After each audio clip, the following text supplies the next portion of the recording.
مشکل ما و شما افغانایی است که ذهن ما در حال نیست. ذهن ما یا آینده است یا در گذشته و این بدبختی است.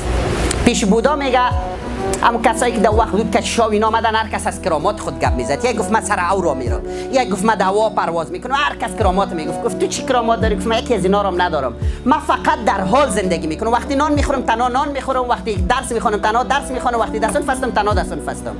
کلش قبول کرد، گفت بله کرامت تو از کل ما کده بالاست. این بسیار مهم است در زندگی که ما در لحظه در اونجا باشیم. ما چی میکنیم؟ دستون به درسی فکر ما در خانه است، در خانه هستیم فکر ما در چکر است، در چکر میریم اونجا رنج میبریم، پس امتحان چطور میشه؟ این جای دمو جایی که باید باشیم نیستیم. قرار زندگی است که امروز خوب زندگی کنیم.